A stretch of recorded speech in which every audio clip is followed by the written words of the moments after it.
Waalaikumsalam warahmatullahi wabarakatuh. Klausul untuk orang yang dalam keadaan safar adalah boleh mengganti di hari yang lain.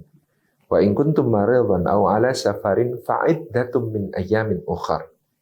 Maka jika kamu berada dalam keadaan sakit atau berada dalam perjalanan, maka disilakan untuk mengganti di hari yang lain. Apakah safarnya atau bepergiannya ada batas jarak, atau ada batas waktu, atau ada batas kesulitan? Nah, ini yang para ulama mutaakhirin kemudian menyepakati ilat hukumnya terletak pada safarnya. Kemanapun safar itu, sejauh apapun safar itu, atau berapapun jaraknya, berapapun waktu perjalanan yang ditempuh, maka rukhsah untuk mengganti di hari lain berlaku. Hanya berbeda dengan salat yang ditekankan untuk diambil rukhsahnya pada keadaan puasa, maka dikatakan wa antasumu khairul lakum. Kalau kamu tetap berpuasa dan mampu melakukannya, maka lebih baik bagimu. Contoh saya, dalam bulan Ramadan ternyata diundang untuk mengisi pengajian di Jakarta. Berangkat dari Jogja, terbang ke Jakarta, kemudian juga sore langsung pulang kembali ke Jogja. Itu saya safar. Apakah dengan safar itu saya boleh tidak berpuasa? Jawabannya boleh, karena memang termasuk safar.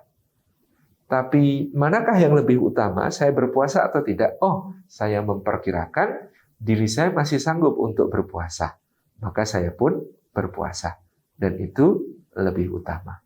Wa antasumu khairul lakum. Kalau kamu mampu dan kamu melaksanakan puasanya, maka puasa itu lebih baik bagimu. Jadi itu tentang safar.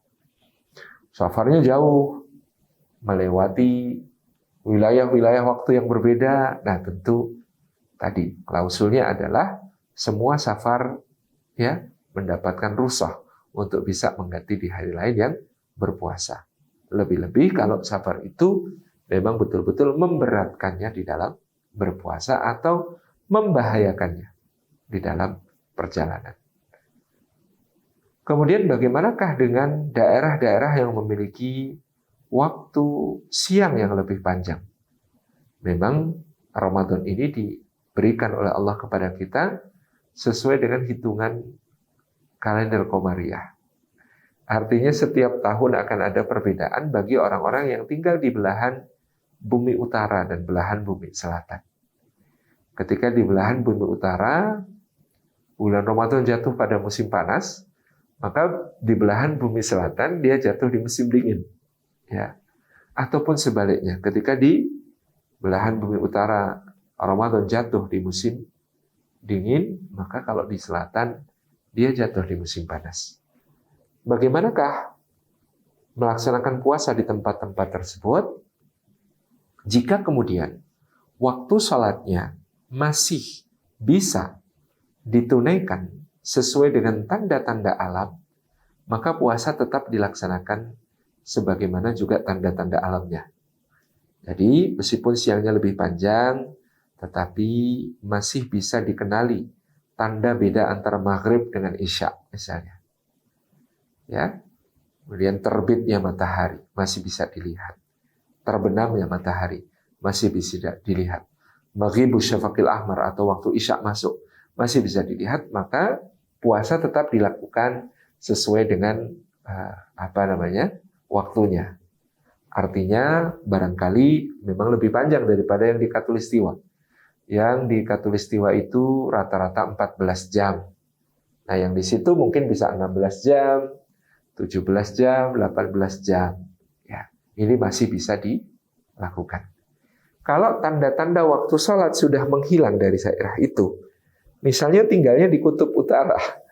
Di Kutub Utara itu sepanjang setengah tahun itu siang terus. Sepanjang setengah tahun gelap terus. Ya. Bagaimana melaksanakan puasa? Karena di situ waktu sholat juga tidak bisa ditentukan dengan tanda-tanda alam, maka waktu sholat di situ bisa merujuk ke daerah yang segaris bujur. Segaris bujur untuk daerah yang masih memungkinkan mengenali tanda-tanda alam untuk sholat. Kan jadi misalnya tinggalnya di kutub, ya tarik garis ke sana. Oh, saya cocoknya nyambungnya dengan kota misalnya Barcelona, ya ikut sholat waktu kota Barcelona. Oh, kalau ditarik ke sini, saya nyambungnya dengan kota Istanbul. Oke, gitu. Nah, ini yang biasanya dirumuskan oleh ulama setempat begitu. Cocokkan dengan yang sesuai dengan garis itu.